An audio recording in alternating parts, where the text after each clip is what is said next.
Vamos a comenzar con el Machi Ariruma. El Machi es licenciado en Ciencias Políticas, es también un licenciado en Letras y tiene un doctorado en Estudios Culturales. Que más que hablarles del summa causa, ¿no? Que es uno de los conceptos que se lo ha integrado en la Constitución de la República, ¿no? De pronto les hablaba del hayaj causa, que es del mal vivir, ¿no? Porque con toda esta experiencia de la Constitución, pues ha habido una apropiación del concepto, ¿no es cierto?, de la palabra summa causa, y se lo ha manipulado de todas maneras, ¿no? Y prácticamente desde la visión del Estado, pues se lo ha venido reduciendo a una propuesta más cuantitativa, ¿no? Porque dentro de los planes, los programas que se impulsan desde los diferentes ministerios son puro números, ¿no es cierto? Entonces, por decir el tema de las carreteras, ¿no? Si dependiendo del número de kilómetros, entonces se mide el bienestar de la población, ¿no es cierto? Y en ese caso, para los pueblos indígenas, en cambio, es una preocupación, ¿no? Que de repente puede parecer medio contradictorio, irracional también, ¿no es cierto? Porque con todas las autopistas que tenemos, que efectivamente son bonitas autopistas, ¿no es cierto? Pero cuando no existen políticas públicas claras para los pueblos indígenas, entonces ese proyecto que aparentemente aparece muy grande, ¿no? Se convierte en una cosa negativa para los pueblos indígenas, ¿no? Y se convierte en algo negativa por el hecho de que no existen políticas públicas claras sobre los pueblos indígenas, ¿no? A pesar de que en la Constitución se declara el país como intercultural y plurinacional, ¿no? Entonces, nosotros pensábamos, ¿no?, que una vez que se tiene la nueva Constitución, que es una reivindicación del movimiento indígena, ¿no? Es un logro de los pueblos indígenas el hecho de que se haya incluido en la Constitución el mandato de que el país es intercultural y plurinacional, ¿no? O sea, es un logro del movimiento indígena, de los pueblos indígenas, de que en las dos últimas constituciones se incluya el capítulo de los derechos colectivos de los pueblos indígenas, ¿no es cierto?, que de alguna manera en toda Latinoamérica, en términos constitucionales, abandera el país todas esas conquistas, ¿no? Y cuando tenemos una constitución que se refrenda incluso con una consulta popular, entonces nosotros estábamos súper contentos de que ya por fin vamos a empezar a rectificar todos los errores históricos, ¿no es cierto? Porque en la colonia y en la república, ustedes recordarán que la república nace excluyendo a los indios y a los negros, ¿no es cierto? O sea, prácticamente estamos anulados en todas las constituciones. En la de 1945 se incluyó, digamos, un artículo en donde se reconocía el quichua como una lengua más del país. Pero la Constitución de 1946 le borra, ¿no? Porque como en el país somos campeones en cambiar rápido las cosas, entonces inmediatamente en la del 46 ya le anularon y en las posteriores también, ¿no? Creo que hay una constitución en el 67 en donde se incluye en una parte muy escondida el tema de que en las comunidades indígenas tienen que educarse en lengua propia, ¿no? Pero pues fue una cosa muy marginal, ¿no? Luego en la del 78, ¿no?, cuando hay los cambios constitucionales, también se incluye el tema de la lengua como una lengua más, ¿no? Pero la del 2008 pues era ya lo máximo, ¿no es cierto?, porque se ratifica el carácter y el reconocimiento de los pueblos indígenas como entidades históricas. Entonces eso supondría que toda la estructura del Estado, ¿no?, en su estructura pública, debería cambiar, ¿no es cierto? O sea, todo ese defecto de ser un Estado homogéneo, excluyente, pensado solamente en la realidad mestiza, todo esto tenía que cambiar, pero lamentablemente no ha cambiado, ¿no? Y como no hay políticas públicas que respondan a este mandato constitucional, ¿no?, de de la interculturalidad y plurinacionalidad. Entonces, cuando se impulsan este tipo de carreteras monumentales, ¿no? Eso significa para los pueblos indígenas de que los procesos de aculturación van a llegar más rápido, ¿no? Los procesos de colonización también llegarán más rápido, ¿no? Sobre todo en territorios, en zonas, en regiones como la Amazonía, ¿no? Porque vamos a ir a más velocidad, ¿no? Y la gente de las comunidades siempre se sienten atraídas por la ciudad. Y como no hay políticas públicas, entonces seremos presa fácil de procesos de aculturación más acelerados, ¿no es cierto? Entonces, eso por un lado, ¿no? Y por otra parte, a mí me parece que en todo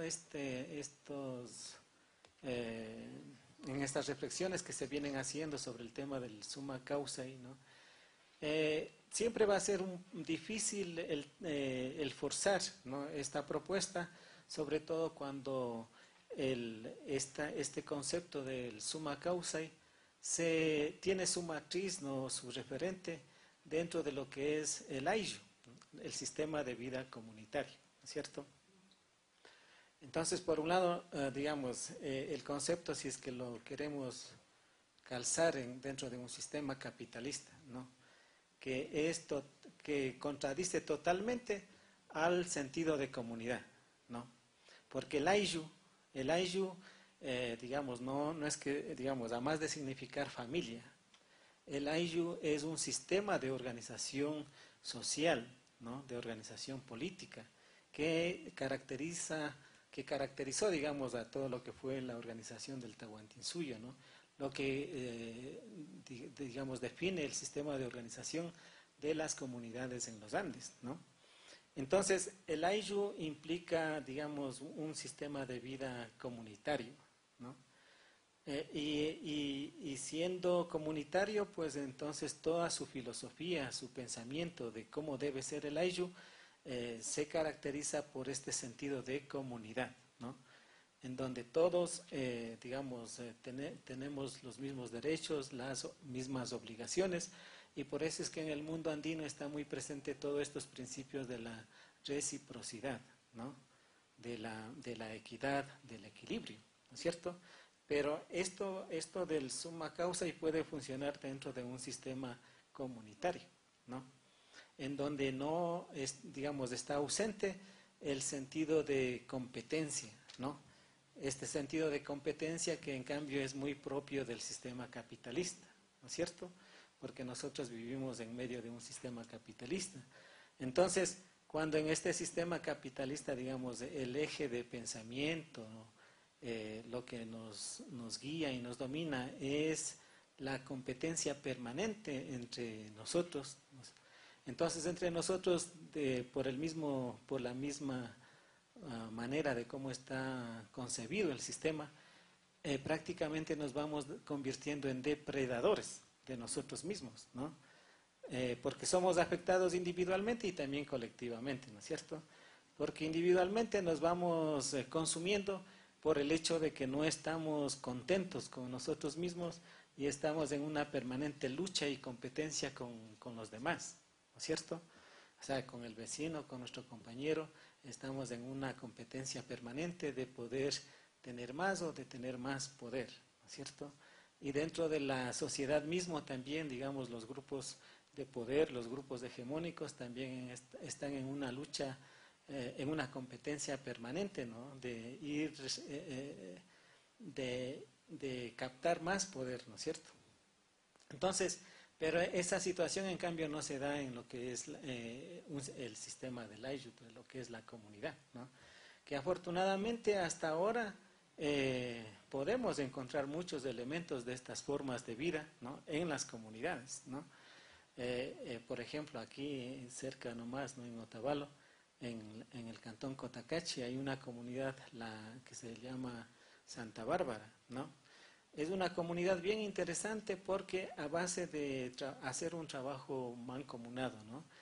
Organizado, han logrado superar el tema de la tierra, ¿no? Entonces, en este momento, todos los miembros de la comunidad tienen su tierra, ¿no? Para la vivienda y también para poder mantenerse, ¿no? ellos no comercializan, lo que tienen es tierra suficiente como para su autosostenimiento, ¿no es cierto? Entonces, para ir cerrando, digamos, creo que es importante hacer un esfuerzo de estudiar todas estas fórmulas, estas matrices culturales que existen al interior de los pueblos indígenas dentro de la visión comunitaria, ¿no es cierto? Porque creo que nos hace falta sistematizar al interno de las comunidades nuestras, ¿no?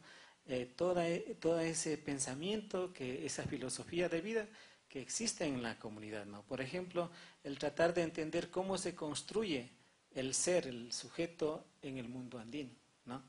Porque eso también es una cosa que está muy interrelacionada, digamos, con el entorno, ¿no? Con el ambiente. O sea, como ustedes han escuchado a nuestros dirigentes, a mucha gente, siempre nos referimos a la Alpamama, a la Pachamama, ¿no es cierto? Y cuando estamos diciendo Alpamama, Pachamama, estamos manifestando de que la naturaleza también tiene vida, ¿no?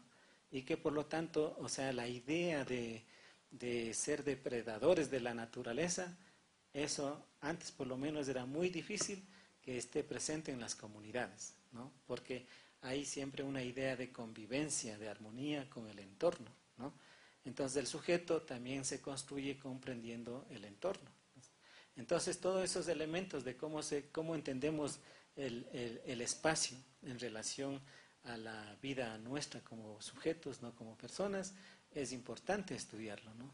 Cómo nosotros internalizamos toda esa situación también, ¿no? Cómo se construye el sujeto interno, digamos, ¿no? De cada uno de nosotros, también para poder vivir en paz con nosotros mismos y también poder vivir armoniosamente con la comunidad, ¿no? Que son elementos bien importantes, ¿no? Interesantes de empezar a indagar sobre eso para poder, en principio, pues comprendernos más a nosotros mismos, ¿no?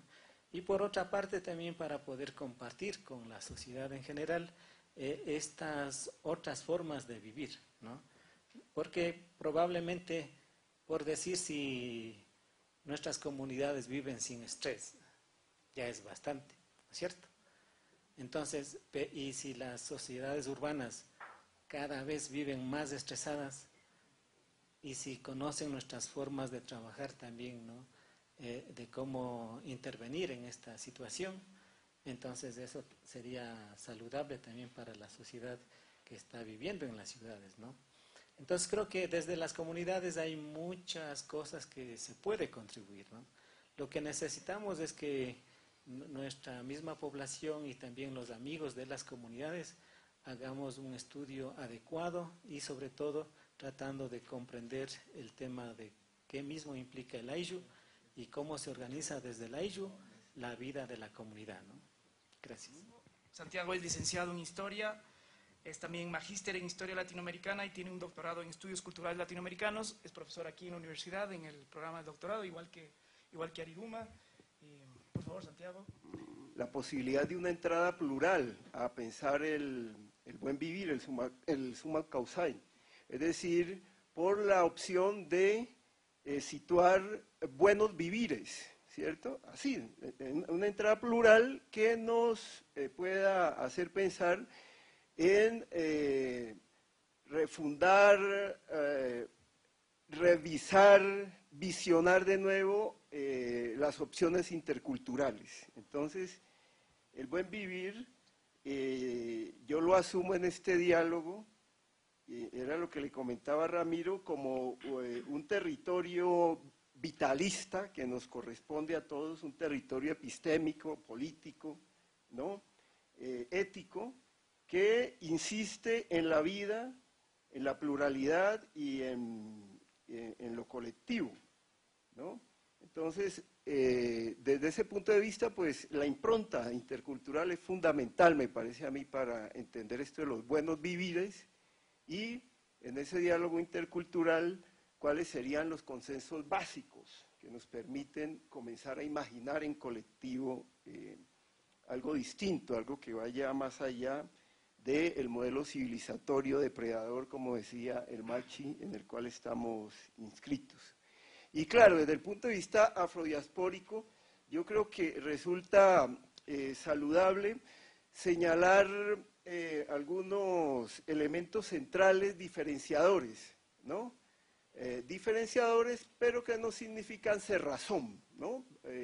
Diferencia en tanto opción de encontrarse con el otro, ¿no? Con la otra, con los otros. Entonces, me parece que cuando pensamos lo afro en nuestros países, entonces un elemento esencial de esto es la condición afrodiaspórica, es decir, la condición de dispersión desde África. Otro elemento es la experiencia de la ruta transatlántica, en el vientre de los barcos, ¿no? Que es común, ¿no? A todas estas poblaciones. Otro elemento es la experiencia de esclavización, pero también de cimarronaje, de automanumición, de construcción de autonomía, de ese sentido de vida distinto al sistema colonial, que serían los palenques, los quilombos, los cumbes, con el nombre que ustedes lo quieran representar, ¿cierto? Desde el Caribe hacia acá, hacia los Andes o a la inversa. Y otro elemento que se ve con mucha claridad desde mediados del siglo XIX, es decir, cuando se comienzan a oficializar las aboliciones aquí en este territorio, es lo de la construcción territorial. Digo, se ve con mucha claridad desde el punto de vista de lo que desencadenan estas leyes abolicionistas. Pero claro, es una experiencia que está a lo largo de toda la colonia, ¿cierto? Toda la colonia, ¿no? Desde el siglo XVI hasta bien entrado el siglo XIX, es la historia de una sociedad nerviosa porque está asaltada por los palenques, está asaltada por el cimarronismo, ¿no? Esa es la experiencia en todas estas sociedades.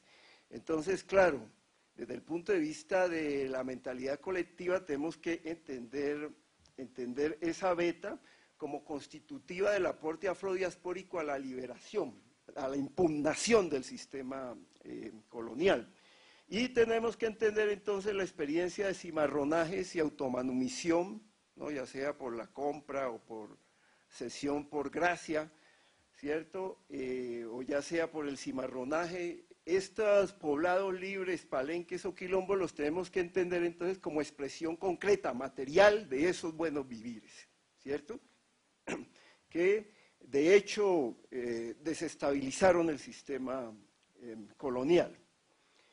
Bien, si partimos de ahí, entonces, de esos elementos diferenciadores, entonces nos damos cuenta que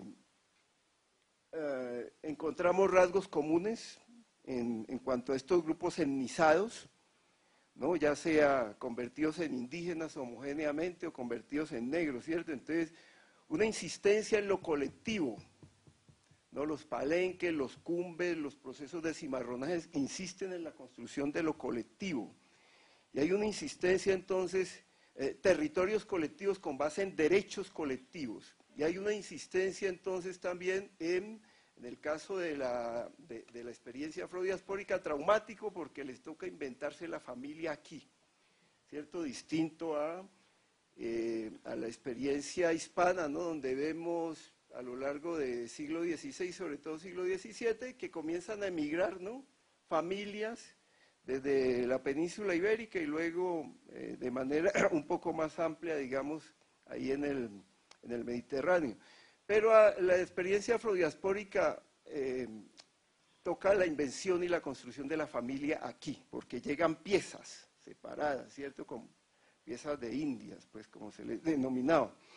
Entonces, es el máximo extremo de la deshumanización, ¿no? Y en esa construcción, en esa invención de la familia aquí, entonces aparece como rasgo fundamental y constatación de esta insistencia en lo colectivo, la construcción de familias extensas, ¿cierto? De parentesco extenso, para poder humanizar territorios, ¿no? Entonces se puede señalar que en el caso de estos buenos vivires ha implicado sembrar culturalmente el territorio, construir territorialidad. Y en esa construcción de territorialidad es sembrar culturalmente el territorio, ¿cierto? Es decir, fijar, por ejemplo, el riviel para regular la pesca, ¿no? La pesca es hasta tal hora, ¿cierto? Entonces, porque si usted va a pescar después de esa hora, entonces le puede aparecer el rivial, es decir, hay una regulación cultural del territorio, ¿cierto? En esa siembra, de derechos al tiempo, ¿no? Y en esa visión política. Entonces, en ese proceso es muy importante destacar algo que me han escuchado decir algunos, algo que se podría comenzar a pensar como las interculturalidades históricas desde abajo, porque los grupos subalternizados y etnizados en el proceso colonial, ¿cierto? Afros, indígenas, ¿no? y todas las mezclas, y los blancos, pues el emblanquecimiento de los ibéricos aquí en el proceso colonial, ¿cierto? Pero estos grupos subalternizados trazaron alianzas que les permitieran construir esos buenos vivires. Entonces, con esto, es decir, cuando encontramos, por ejemplo, en la costa del Pacífico, tanto colombiana como ecuatoriana, la convivencia entre chachis, afro, ¿cierto? Por ejemplo, no, yo insisto, ¿no? Yo tengo una bisabuela chachi, ¿cierto? Entonces no me puedo pensar esencialmente, ¿no? Cuando pienso las posibilidades de esta sociedad, ¿no? Esencialmente como afro o como negro, ¿no? Sé que tengo mi componente indígena y que se construyó en esas interculturalidades históricas desde abajo, en esos arrochelamientos, que era como le llamaba el aparato colonial, ¿cierto? Los arrochelados eran esas sociedades de gente, ¿no? Excluida que trazó y compartió conocimientos, trazó territorialidades, ¿no? Y fundió asuntos en términos de mentalidades que ya no se puede decir esto es auténticamente afro, esto es auténticamente indígena. Es decir, es otra opción de notrocidad, ¿no? Del nosotros. Es el nosotros más allá de la esencialización disciplinaria. Yo creo que ahí una discusión fuerte con la antropología, con la sociología, ¿cierto? Que nos construyó como identidades más o menos autocontenidas y sigue reproduciendo, ¿no? Aunque critica, sigue reproduciendo la misma categorización colonial, ¿no? Indios, negros, blancos y sus derivados. No se mueve la episteme de ahí, ¿cierto? Y ahí también entonces una imposibilidad para soñar, pensar, ¿no? Utopías, nuevas utopías en nuestras sociedades.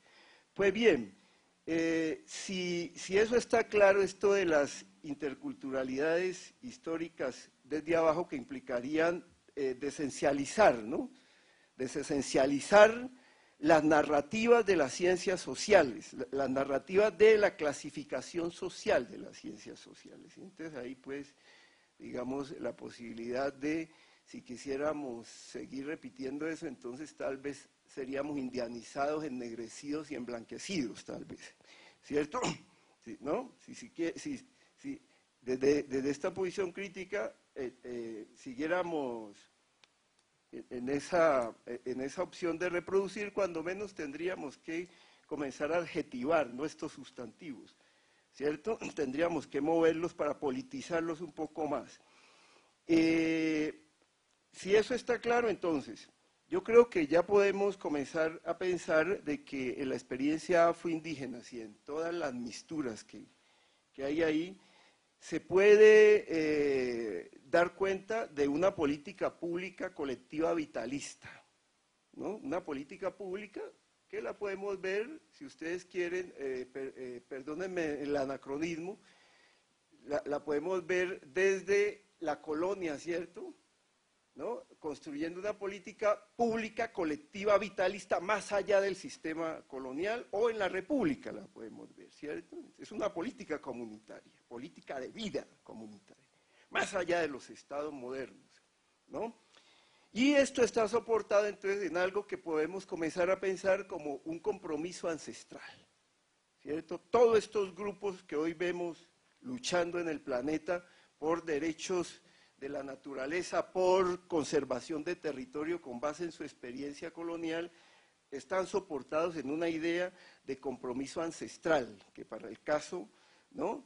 y que supera el compromiso político, incluso de izquierda o de derecha, no, es un compromiso ancestral fundamental, que en el caso de lo afrodiaspórico está bastante soportado en los sistemas de pensamiento precoloniales africanos, en diálogo con sistemas de pensamiento que se encontraron aquí, ¿cierto? Con los distintos grupos, quichuas, quechuas, aymaras, ¿no? Y claro, estamos hablando entonces por lo menos de dos grandes troncos filosóficos que asisten a la experiencia afro y que los vemos hasta hoy movilizándose. El tronco bantú, con la filosofía del muntu, ¿no? Y el tronco yoruba, ñáñigo, ¿cierto? O lucumí, con la filosofía de Ocha, ¿no? Esos dos sistemas de pensamientos que tienen una posición ética frente al planeta, frente a los territorios, ¿cierto? Y sistemas de pensamiento que hermanan a los seres humanos con la totalidad cósmica. Por eso la práctica de la ombligada entre las poblaciones afro, que también se da en algunas poblaciones indígenas, ¿cierto? La ombligada, esto de que cuando nace se le corta la placenta y se siembra un árbol, ¿no? Como constatación, como evidencia de que se está ligando, ¿no? Al planeta, ¿cierto? Y la cura de la placenta se tiene que hacer con minerales, con vegetales y con resinas animales, ¿cierto? Entonces, si pensáramos en términos del paradigma clásico, ¿no? De las ciencias naturales, entonces lo estamos ligando al reino animal, al reino vegetal y al reino mineral, ¿cierto? Si pensáramos en esa clasificación. Entonces, esas prácticas se encuentran hasta hoy como expresión de ese compromiso ancestral, ¿no? Y esa siembra cultural. Bueno, yo creo que todo este sentido colectivo, esta expresión de buenos vivires desde la experiencia afro, hoy tiene una expresión común en nuestros países en términos ya de política pública estatal, que la podríamos comenzar a rastrear, que es la etnoeducación, ¿no? La etnoeducación, entonces, ustedes hoy la encuentran como expresión de cuidado de estos conocimientos, ¿cierto?, de recreación, ¿no?, como expresión de ese diálogo intercultural decolonial. La encuentran en Colombia, en Panamá, aquí en Ecuador, en Perú, ¿cierto? Ya se está convirtiendo en una política pública diaspórica aquí, ¿no?, en esta región. Yo dejaría ahí, Ramiro. Muchísimas gracias. Doy la palabra a Alberto. Alberto es profesor de la Flaxo, fue presidente de la Asamblea Constituyente, fue también ministro de Energía y Minas. Cuando Ramiro me invitó a este conversatorio, acepté con mucho gusto y desde entonces he estado pensando cómo abordo el tema. Por eso, en el camino para llegar acá, más de 50 minutos desde Radio Quito, cuando terminé una entrevista, la angustia me iba ahogando. Después de prepararme con unas 3 preguntas clave, no iba a llegar a tiempo. Y pensaba que este tipo de organizar la ciudad, este tráfico, no tiene absolutamente nada que ver con el buen vivir o summa causa. Es todo lo contrario de lo que tiene que ser la organización de una sociedad y de lo que deberíamos pensar como ciudad. Empiezo haciendo una puntualización en donde simplemente dejo señalado alguna inquietud. Resulta complejo y difícil, más aún para un economista, hacer una homologación de lo que significa el buen vivir y de lo que significa el summa causa. El buen vivir y el summa causa no son sinónimos, son parecidos, son emparentados. Provienen de distintas lógicas civilizatorias, de distintos incluso lenguajes. El español es un lenguaje dominante, hegemónico. El quichua es un lenguaje milenario comunitario que ha tratado de ser suprimido por parte de la lógica colonial, que todavía no desaparece en nuestro país. La colonia no termina cuando nos independizamos de España. Continúa una y otra vez, y la conquista también. Estamos presenciando la conquista del territorio del Itetí y Asuní, en donde hay ciertos pueblos que no son contactados, que no cuentan en este tipo de reflexiones. Entonces yo creo que es muy importante hacer un trabajo sobre ese tema, y Ariruma nos podría enriquecer mucho con ese debate de la transculturalidad para tratar de comprender estos orígenes, pero eso no pierde para nada la importancia de esta reflexión. 3 preguntas que espero dar una respuesta corta, simplemente para generar la inquietud entre ustedes. ¿De dónde surge esta idea del buen vivir? ¿Cómo llegamos a la idea del buen vivir o summa causae en la Constitución de Montecristi? Primera pregunta. Una segunda pregunta, ¿qué es o qué no es el buen vivir? Y una tercera pregunta, ¿cómo entendemos esta lógica del buen vivir? En tanto una propuesta para cambiar el mundo o una receta ya terminada que nos da todas las respuestas necesarias para ese cambio. Una propuesta por construir o una receta terminada. En relación a lo primero, sin lugar a dudas, sin lugar a ninguna duda, la matriz de esta discusión del buen vivir del summa causae surge desde el movimiento indígena en particular y también desde el mundo afro o negro. Y aquí Santiago nos ha expuesto algunos elementos que enriquecen la discusión. Nosotros normalmente hacemos unas reflexiones tratando de entender lo que significa el mundo indígena, el mundo prehispánico, que debe ser asumido y entendido como base, sin querer decir en ningún momento que todo lo que viene del mundo indígena representa en esencia una propuesta de summa causae o buen vivir. Porque incluso el mundo indígena está atravesado por 500 años de conquista y colonización y por la lógica del capitalismo. Tenemos muchos compañeros y compañeras indígenas que de buen vivir no tienen ningún interés y que están buscando otro tipo de lógicas de vida, otras racionalidades. Pero en términos concretos, ¿cómo llegamos a esto? La propuesta indígena surge en un momento en el cual emerge con fuerza el indígena, el movimiento indígena, particularmente a través de la CONAIE, como un sujeto político, ya no más como un objeto de la política nacional. Y llegan y dicen, aquí estamos nosotros, somos el otro que tiene que ser considerado y tenemos nuestras propias formas de entender la vida y el mundo. Venimos de otra civilización, de otras raíces que han sido permanentemente marginadas. Y ahí aparece el planteamiento del Estado plurinacional, los derechos colectivos, la idea del buen vivir y muchas otras cosas más que podríamos anotar. Pero desde otra vertiente, un grupo de personas y de movimientos políticos y sociales estábamos anonadados cuando se cae el muro de Berlín y nos quedamos sin rumbo. Voy a ponerlo en forma quizás de caricatura. Algunas personas, a los cuales creo les cayó un pedazo del muro de Berlín, les afectó el asunto y terminaron de socialistas en liberales. Otros también, con un golpe quizás menos grave, ¿ya? Lo que hicieron es en sus computadoras cambiar la palabra donde decía proletariado, pusieron indigenado y el mundo seguía normal. Y otros comenzamos a darnos cuenta que las cosas no pasan por ahí y comenzamos a buscar alternativas al neoliberalismo. Esa es mi experiencia personal. Y fuimos encontrando en el mundo indígena, particularmente en los Andes y sobre todo en la Amazonía, otras opciones de vida, otras formas de organizar la sociedad, otras formas de tomar decisiones políticas en la comunidad o el ayo, y otras formas económicas que son muy importantes, como la minga, el ranti-ranti, la ollanza y otras más que ustedes pueden incluso conocer mejor que yo. Entonces, desde esa lógica nosotros pudimos ir incorporando estas ideas del buen vivir, inicialmente como alternativas al neoliberalismo, como alternativas de desarrollo, y en el camino nos dimos cuenta que no son alternativas al neoliberalismo simplemente, ni alternativas al desarrollo, sino que son alternativas de desarrollo, sino que son alternativas al desarrollo, que es un mundo que prefigura otra civilización que no es la capitalista. Y esa discusión y ese debate está dentro de la Constitución de Montecristi. No se aclara, hay una tensión. Vean ustedes, hay el régimen de desarrollo y hay el régimen del buen vivir. Y hay una serie de contradicciones. Es parte de un proceso de construcción de un Estado plurinacional, de una sociedad que tiene que dar cuenta con todas esas taras que hemos venido arrastrando y seguimos arrastrando de colonización y conquista.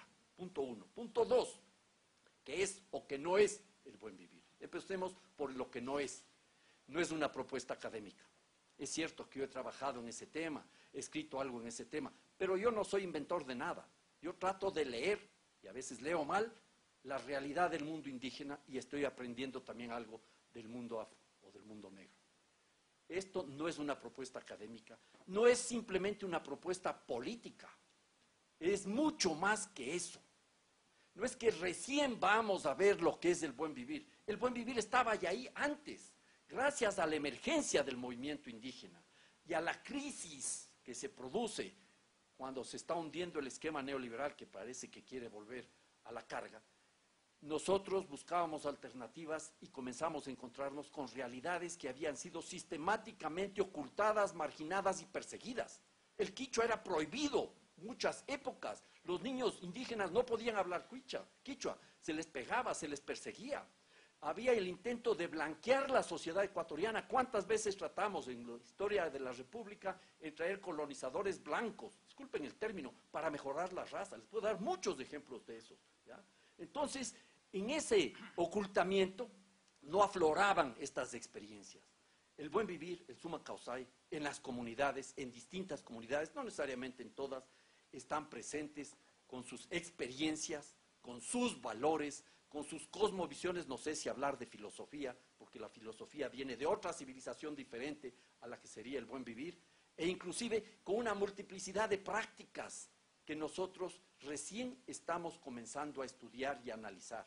Yo creo que este es un punto fundamental, y ahí podríamos ver lo que señalaba Santiago aquí, en la práctica cotidiana, esas políticas de vida, esas respuestas de vida que existen en esas comunidades y que nos pueden ilustrar.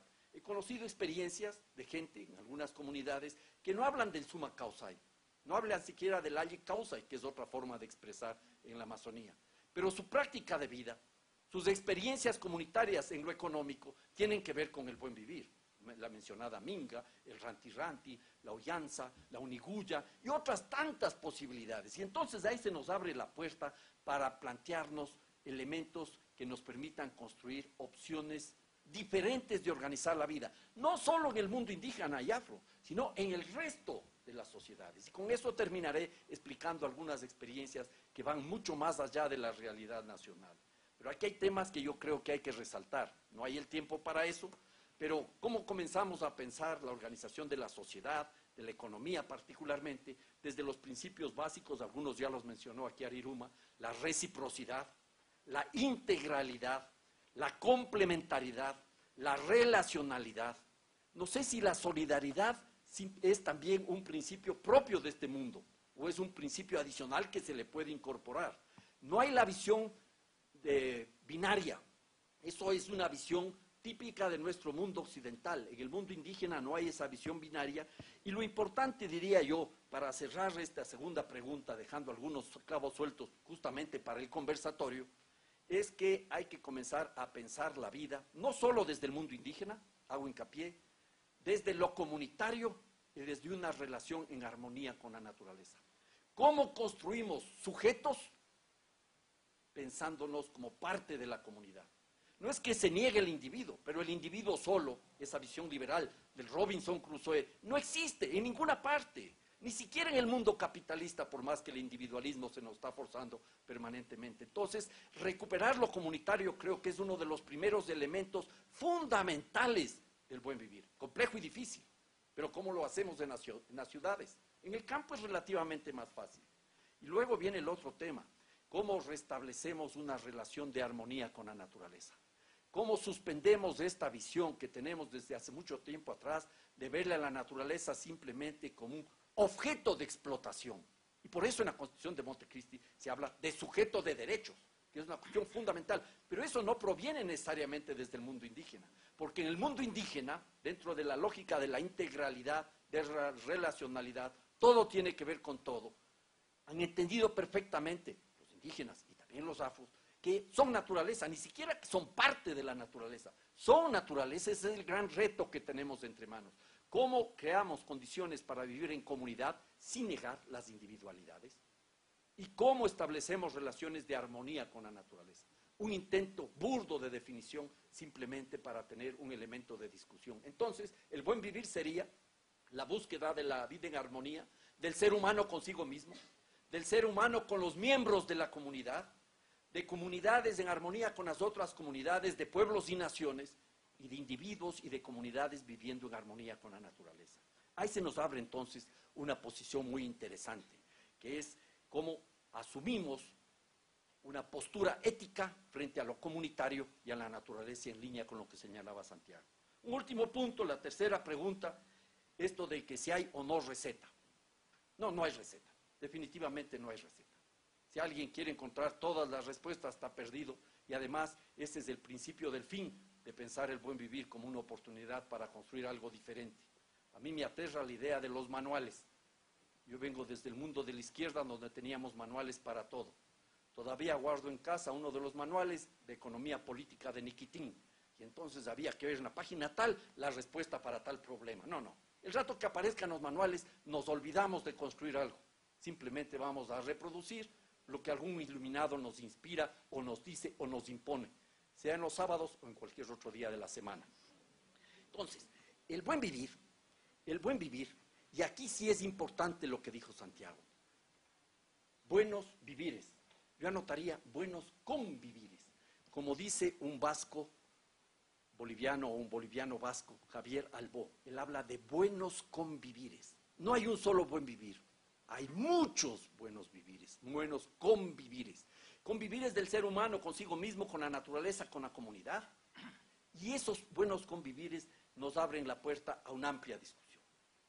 Aquí les pongo un ejemplo, o a modo de, trato de graficar, cómo entendía una compañera aymara boliviana el tema del buen vivir en un debate que tuvimos en España. Y decía, imaginémonos un rato que tenemos una caja en la mesa y ahí va a entrar todo lo que conocemos del buen vivir. La caja no está llena, porque sería gravísimo creer si la caja está llena, porque excluimos otros debates y otras discusiones, otros diálogos que son fundamentales. Y ese riesgo existe. Hay algunos compañeros que dicen, no, ustedes no saben del buen vivir, esperen, ya les vamos a contar, y nos cierran la posibilidad del debate. Y eso nos abriría la puerta a una suerte de comisarios políticos del buen vivir, comisarios políticos del siglo XXI, que nos dan pensando qué es lo que tenemos por buen vivir. Igualmente grave sería pensar que la caja está vacía, como hace este gobierno, o como hacía sobre todo la alcaldía anterior en esta ciudad de Quito, que construyó un paso a desnivel o ampliaba alguna calle, decía se construye la ciudad del buen vivir. ¿Ya? Entonces ahí puede dar una situación, o como lo acabo de encontrar recién en una revista de esta Ecos, han oído hablar de la revista Ecos de empresarios. El buen vivir es un fin supremo para las empresas. ¿Ya? Claro, esto puede dar lugar, si creemos que la caja está vacía, a un summa causa new age. Cualquier cosa entra ahí y eso no sirve para nada. ¿Ya? Y ese es el enorme riesgo que tenemos entre manos.